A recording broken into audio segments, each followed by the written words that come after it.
These, my friends, are eggs.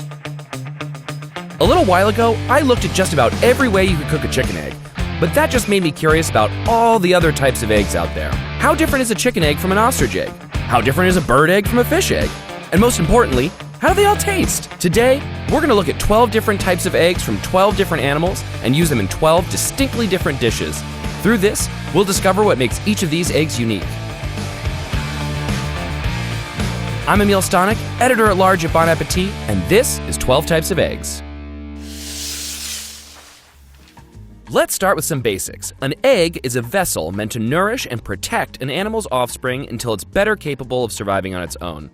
If the egg isn't fertilized, there's no offspring that needs to use all of the vitamins, minerals, fats, and protein packed inside that protective shell, and another animal, in this case us, can take advantage of them.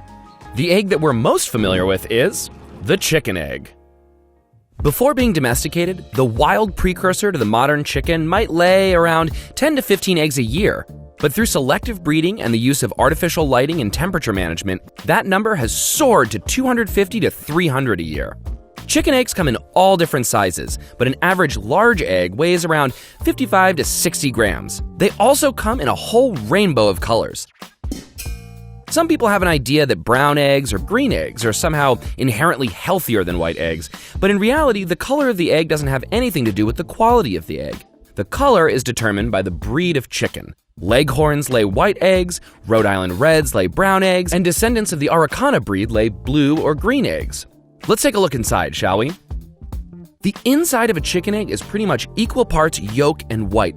You'll notice that the white, also called the albumin, is comprised of both a firm part and a runny part, which is totally normal. The albumin tends to get runnier as an egg ages. You'll also notice that the color of the yolk can differ between eggs, and this has everything to do with the chicken's diet. A darker yolk doesn't mean the chicken it came from was healthier per se, it simply means that its diet was made up of foods with high levels of yellow pigment. Hens that eat more corn or alfalfa will produce eggs with darker yolks than those of hens fed more wheat or barley. All right, let's take a look at these once they've been cooked. Here we have a fried chicken egg. You can see that yolk in the middle surrounded by the firm white and the runny white which spread out as the egg hit the pan. The yolk is still plenty runny, barely cooked, while the white has crisped up nicely around the edges. When we cut into it, the yolk just oozes out like that. It's beautiful. I'm gonna get a bite that's got a little yolk and a little white in it. The rich yolk just kind of coats your mouth, and the white is mild and clean and bouncy. Who doesn't love a fried egg? And while that's certainly the simplest way to cook an egg, there's probably no more iconic and beloved expression of it than the French omelet. So, what distinguishes a French omelet from any other kind of omelet is that it's perfectly pale and rolled rather than being folded. When you cut into it, you can see that the inside is actually still runny and soft. The French call it bavousse, which means something like slobber. Nice, right? That is so delicious. The richness of the egg yolk and the lightness of the white are fully integrated and cooked ever so gently so they're super tender. There's also a good amount of butter in there, which really backs up the grassy creaminess of the eggs. This would go great with a cup of coffee, or maybe a glass of red wine. Yum. The next egg we're looking at is the ostrich egg. The ostrich is the world's largest bird, so it should come as no surprise that it lays the world's largest egg. The ostrich egg is the equivalent of 24 chicken eggs and weighs just over 3 pounds. Weirdly though, ostrich eggs are the smallest egg in relation to the size of the bird they come from. When you shake it up, you kind of feel something rattling around in there. The shell is smooth and hard and really thick, up to 3 millimeters. So I'm not sure if banging it on the counter is even gonna break it. Yeah, no. I'm gonna need to break out the big guns. I'm gonna use this hammer to just kind of chip away in a circle and then peel back a little piece of the shell at a time. Ooh, it's starting to ooze. Gnarly. Okay, let's dump it out. Oh dear Lord, it is truly shocking just how much fluid there is in here. I made a big bird-sized mess. Yuck. Okay, well, there's a whole lot of egg going on here. A lot of runny white, and the yolk is weirdly firm, almost like it's already been cooked. And the firm white is very thick and bouncy. I'm gonna have to use a knife to break this yolk. Wow, it smells very odd. Oh God, The yolk, it's really, really thick, like the yolk of a ramen egg almost. This is a lot to take in. I can't look at this anymore. Okay, so here we have our fried ostrich egg. Look at the size of this thing. It's really crazy. You can see how much of the lighter, runnier yolk spread out thin and brown significantly. It almost has a dosa-like texture. And the rest of the cooked white has an almost bluish green-gray tint to it and it feels really firm. I feel like I need a dagger and a pitchfork to get into this. Ooh, yeah, very tough. The yolk is runny, but crazy thick, and it smells kind of musky. You know, it doesn't taste nearly as crazy as I thought it was going to. Definitely more buttery than a standard chicken egg, with a sort of brawny, kind of funky aftertaste. The texture is disconcertingly meaty. Not nearly as weird as I thought it was going to be. For the dish, I thought, what better to go along with this giant bird than a giant deviled egg? This is pretty horrifying. The texture is really weird. The white is really rubbery, very firm. It doesn't have that tender quality you expect in a deviled egg yolk. Never mind. I'm just gonna use my hands. Oof. Well, combining that yolk with mayonnaise really takes it over the top. It's so fatty, it's kind of nauseating. And the hard-boiled white texture is almost plasticky, kind of like too firm Jell-O. Don't get me wrong, it's a beautiful deviled egg, but I don't think I really want to eat this ever again. Next up, we've got a quail egg. The quail egg is the smallest commercially available egg, weighing in at just 9 grams a pop. They're about 1/6 the size of a chicken egg, and these shells are really beautiful. They have these dark brown speckles laid over a light brown shell. Really pretty. Let's crack it open. You know, that membrane underneath the shell is actually pretty tough, so it's a little bit hard to kind of pull it apart cleanly. Look at this teeny tiny egg. It seems like we may have busted the yolk a little bit. Oops. The ratio of yolk to white seems to be tilted in favor of the yolk. There's not a whole lot of the firm white that we're used to with a chicken egg. It all seems quite runny. Really excited to see this one cooked. So here we have our fried quail egg. Obviously, this is a lot smaller than our chicken egg. We can see the white kind of spread out quite a bit because it was so loose. You know, cutting into this seems kind of silly. May as well eat the whole thing. Definitely a bit richer than our chicken egg, which probably has to do with the yolk to white ratio. It has a slightly gamey, kind of wild bird quality to it, but on the whole, it's pretty mild, and I think that most people would probably have a hard time distinguishing this from a standard chicken egg. For our dish, we decided on quack quack, a popular street food from the Philippines. Hard-boiled quail eggs that have been skewered, battered, and deep fried. Yum.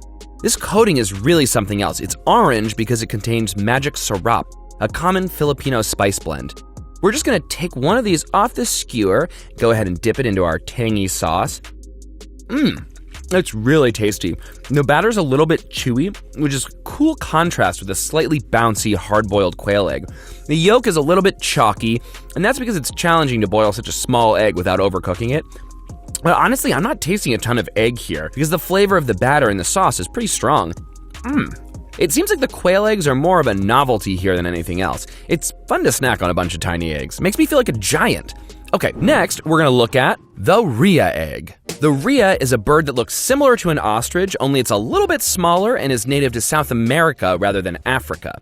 This thing is beautiful. I love this buttery yellow speckly color, and the shape of the egg is pretty distinctive too. It's remarkably pointy on this end. This is the equivalent of about 10 chicken eggs, so that makes it about half the size of an ostrich egg. The shell is definitely quite hard, and yep, looks like I'm gonna have to get the hammer out again. Yeah, this definitely feels kind of like a mini ostrich egg. Ooh, got a gusher. Wow, there it is. Whole lot of egg. The yolk feels really firm, like really, really firm. I can pick it up and it's not gonna break. It almost feels like a yolky water balloon. There's quite a bit of watery business, but still has a nice, thick albumin. The more I touch this yolk, I can tell that the liquid inside isn't that thick the way that the ostrich yolk was, but it's just that the membrane surrounding it is really firm.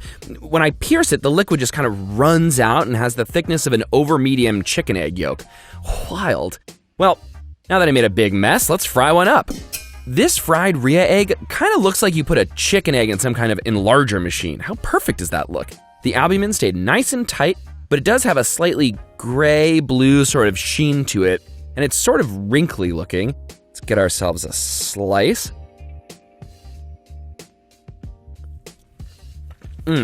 Wow. That's really something. It has a fairly strong flavor. There's kind of a toastiness going on, kind of like a cooked grain or popcorn. It's really interesting and distinctive, but kind of a lot to handle. I don't think I could eat a whole one of these. For our dish, we prepared a classic Spanish tortilla. This is a tapas staple, a beautiful potato onion frittata that's often served cold or room temperature. You can see from the side that there are pieces of tender confit potato and onion in there that are kind of suspended in the cooked egg situation. Usually you would make this with a whole bunch of chicken eggs, but one single rhea egg was enough to fill up our pan, which is pretty cool. I'm gonna cut ourselves a little bite here. I love that. You know, I think that the rhea egg was a really good choice for this. That grain-like flavor I was describing plays really nice with the earthy potato and onion flavors. Delicious. Somebody get me a glass of sherry. Next on the docket is our duck egg. On average, duck eggs are around 30% bigger than a chicken egg. Their shells are slightly thicker than chicken eggs, but this one looks almost translucent, which makes this a good time to talk about candling. Candling is when you shine a light through the shell of an egg to determine if it's been fertilized or not. This egg clearly hasn't been fertilized, but if it had been, you could see the outline of the chick inside and check out the embryo's development. Even though it hasn't been fertilized, you can still see some anatomical features of the egg. You can clearly see the air cell, which would provide the chick with air until it's ready to breathe on its own, as well as the yolk floating in the albumin. Okay, so now that we've determined that there's no baby duck in this egg, it's safe to crack it open. The membrane is a little bit more tenacious than that of a chicken egg, and right off the bat, you can tell the yolk is much larger than the white, which isn't really white at all. It's almost completely clear. The yolk is quite firm, but nowhere near as firm as the rhea egg was. Okay, anybody order a fried duck egg? What a beaut. What's really remarkable to me is how white the white is. It was practically clear when raw, but now that it's cooked, it's brilliantly white. That's really fascinating. All right, let's get a bite going. That's delicious. Honestly, it tastes extremely similar to a chicken egg, but much richer and creamier. I think I'd have a hard time eating 2 of these for breakfast, but they'd make a great addition to an egg dish that you wanted to give a little extra richness to. Okay, let's get to our cooked duck egg dish. Egg drop soup. So, if you've never had egg drop soup before, it's a very simple Chinese soup made by streaming beaten egg into a broth so that the egg cooks and forms into cute little ribbons. I personally love eating it for breakfast because it's kind of like scrambled eggs and soup all in one. It's so good with the duck eggs. Because they're a little bit richer, they add some extra depth and heft to an otherwise light dish.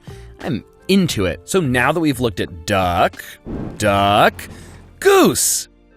The average goose egg is more than twice the size of the average chicken egg. It weighs around 140 grams and the shell is much stronger. It has this gorgeous matte finish and it's slightly longer and more pointed, kind of like a cross between our duck egg and the rhea egg. As you can see, the white is thin and nearly completely clear, almost like our duck egg. That yolk is very dense feeling. I cannot wait to see this one cooked. Okay, so here we have a big, bright, beautiful yolk. And the thin white kind of ran all over the place. I'm gonna cut into it. Wow, yeah, that yolk is very, very viscous. You can see that it has a thicker texture than you'd get from a regular fried chicken egg yolk. Yum, it's really fatty. And the white almost has a kind of nutty sort of flavor with an almost mushroom-like savoriness. That's really special. I don't think I was expecting it to taste quite so unique. I'm really excited to try this one in. Oh, okay. Guys, I told you, cash or check only. All right. Eggs in purgatory. So this is a simple, rustic Italian dish of eggs poached in a spicy tomato sauce. You crack the eggs right into the bubbling sauce so that the whites firm up, but the yolk stays nice and runny. I'm gonna dig in here. You know, this dish really is extra special with the goose egg. They're so rich and flavorful, and that contrasts really nicely with the aggressive acidity of the tomatoes and the sharpness of the chilies and garlic. I wish I had a hunk of focaccia or something like that to sop up all of that runny yolk, but this is a real winner. Yum. Now we're gonna take a look at a pheasant egg. The pheasant egg is about half the size of a chicken egg. They weigh about 30 grams, and their shells have this amazing olive color and this cool teardrop shape. Let's get one open. Wow, this is harder than I thought it would be. The shell is thick and the membrane is tough. It's a bit hard to get it open. Wow, look at that. The yolk is so yellow, and definitely the white is kind of on the looser side. The ratio is tilted somewhat in favor of the yolk. All right, let's fry one up. So it doesn't look all that different from a standard chicken egg, just smaller, although the white definitely ran more, so it has a bit of a lower profile. Cutting into it, the yolk feels pretty rich. Yeah, I'm getting kind of a wild vibe. Like this came from an animal foraging on insects and leaves and things like that. It definitely tastes kind of grassy, kind of undomesticated. Really tasty though. Let's try this one in a platter of huevos divorciados. This is a Mexican dish, a variation of huevos rancheros. The eggs are fried and then placed on top of tortillas and hit with 2 different sauces, one red, one green. I can't wait to try this one. Delicious. The pheasant eggs are creamy, and the earthy flavor they have really complements the corniness of the tortilla. And I love the way the acidic salsas cut the richness of the yolk. I think all the other flavors in this dish would kind of overpower a more subtle egg. I'm really enjoying this.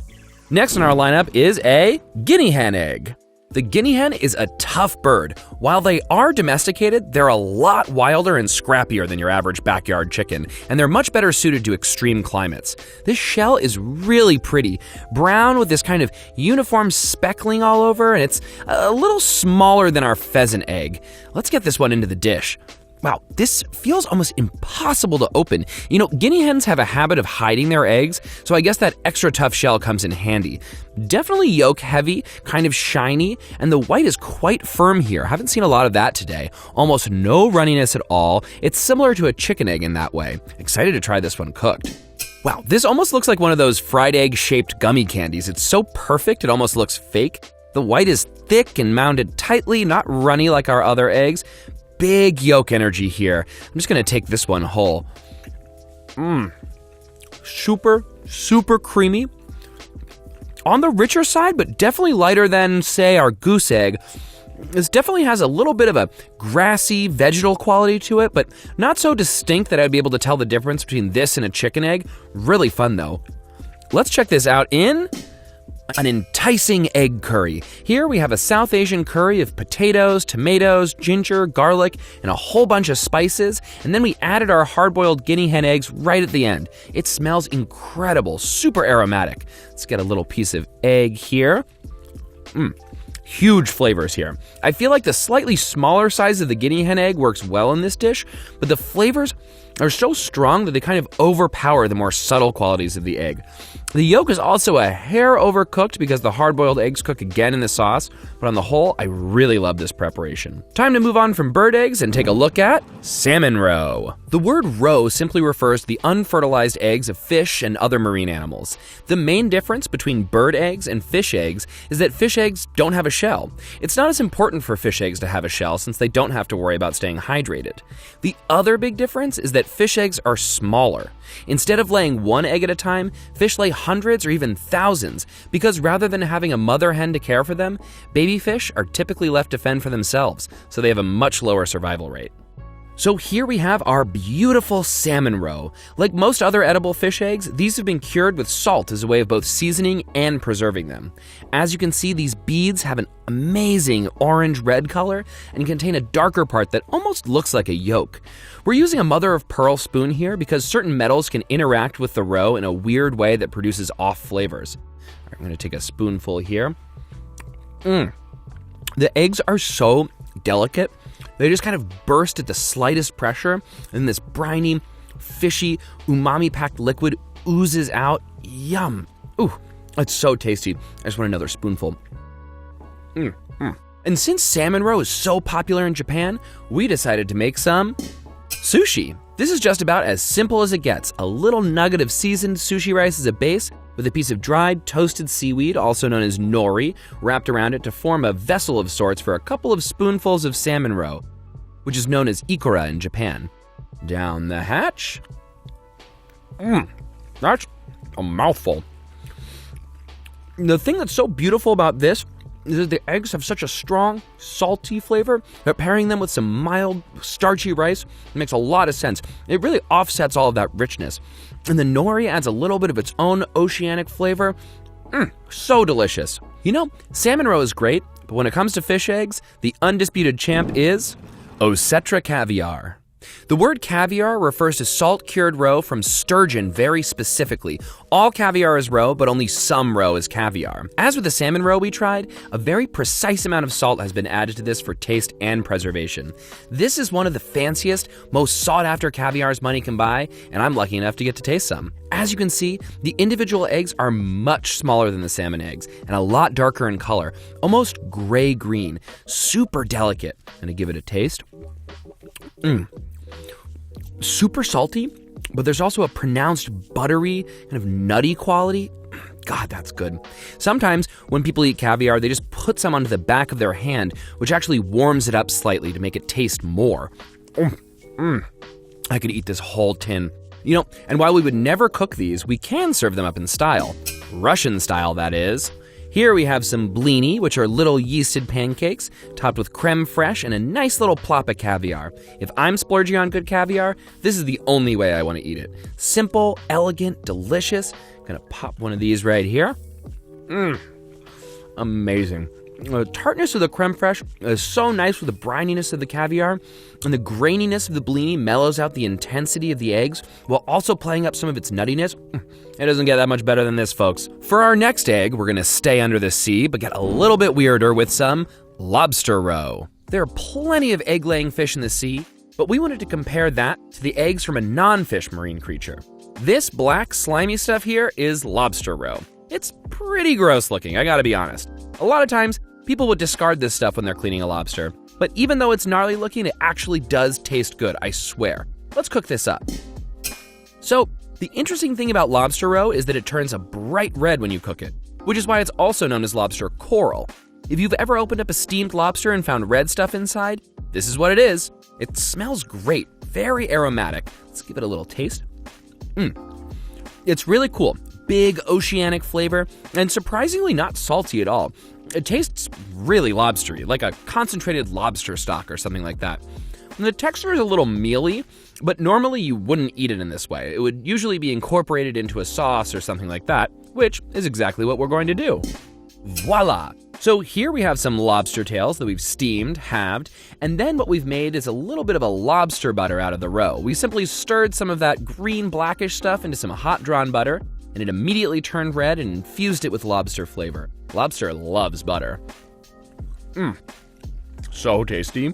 It's actually pretty subtle, but the lobster roe really intensified the natural flavor of the lobster meat, really gilding the lily over here. And this feels like a really restaurant-y sort of preparation. Probably not the kind of thing I'd do at home, but a fancy and delicious garnish nonetheless. And last but not least, we're gonna check out some snail eggs. Our final egg is neither fish nor fowl. These are eggs from the petite gris land snail. The eggs are in between the size of our salmon roe and our sturgeon caviar, but they're bright white, like little pearls. They don't have a shell, but they do have a sturdy outer membrane which keeps them intact, and they're salt cured just like other caviar-style eggs. This is pricey stuff. It's difficult to harvest, and a single snail only lays around 4 grams of eggs per year. The Romans called these the pearls of Aphrodite because they considered them to be an aphrodisiac. Well, we'll see about that. Whoa, so crazy. The beads really roll around in your mouth. They're almost hard to pop, so much firmer than the fish roes we've tried, and the flavor is wild. Really mushroomy with a distinct earthy, wet moss, forest floor sort of flavor. Wow, I've truly never tasted anything like this in my life. Okay, now we're gonna try this out with some escargot. We're doubling down on the snail here with buttery cooked burgundy snails topped with some of our snail caviar. This smells incredible. Some herbs and garlic going on in there. I can't wait to try this one. Really cool. The eggs lend some really interesting textural contrast to that soft, tender snail meat. The delicate flavor of the eggs is getting lost a little bit here because of the escargot butter, which is so strong, but I'm definitely picking up some of that woodsy, earthy, mushroomy quality. Wow, what a treat. And there you have it, folks, 12 types of eggs. We tried all kinds of bird eggs, fish eggs, and even snail eggs, and each was distinctly different and delicious in its own way. Have a favorite type of egg you didn't see here today? Let us know in the comments.